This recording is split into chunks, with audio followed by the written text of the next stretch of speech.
નમસ્કાર ખેડૂત મિત્રો, હું નિગમ બીજ પ્રાઇવેટ લિમિટેડ કંપનીમાંથી વિશાલ દવે તમારું હાર્દિક સ્વાગત કરું છું.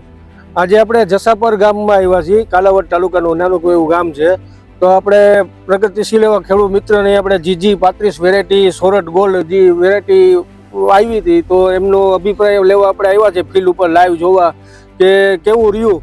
બરોબર, તો આ જે નવી વેરાયટી, નવી સંશોધિત વેરાયટી છે GG 35, તમે જે નિગમની વેરાયટી વાવી, તો તમને એમાં શું ખાસિયત જોવા લાગી? બહુ સારું છે, એક હરખું છે બિયારણ અને ફાલ પણ ઘણો પુષ્કળ છે. બહુ મસ્ત વેરાયટી છે. બરોબર છે. તમારે જર્મિનેશન ઉગાવો કેવો કર્યો તો? ઉગાવો સરસ સરસ સરસ સરસ સરસ. બરોબર છે. બીજી રોગ જીવાતમાં બધી રીતના નહીં, કંટ્રોલ બધી રીતે, વલય માપસર, બરોબર, ટૂંકું એવું, બરોબર, ફ્લાવરિંગમાં પણ સારું. બરોબર. અને ટૂંકમાં બીજા કોઈ ખેડૂત મિત્રોને આપણી આ વેરાયટીનો પસંદગી કરવી હોય, ભરોસો કરવો હોય તો કરી શકે? 100%. બરોબર. 100%. બરોબર. તો તમને અત્યારે જોતા વેરાયટીમાં કેવું લાગે છે ઉત્પાદનની દ્રષ્ટિએ? ઉત્પાદનની દ્રષ્ટિએ 35 ની આસપાસ, 35 મણ વીઘે. બરોબર છે. અને બીજું તમને આમાં નવી ખાસિયત શું જોવા મળી?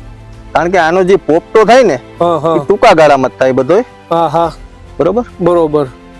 ટૂંકા ગાળામાં જ થાય અને વલ પણ માપસર નું થાય. બરોબર. અને 3 દાણા વાળો 70% જેટલો પોપટો છે. બરોબર. અને તમે એનો દાણો ખાઓ તો એકદમ મીઠાશ વાળો એકદમ છે. મીઠાશ, બોર્ડ એક્સપોર્ટ ક્વોલિટી વાળો. Export quality, export. બરોબર છે.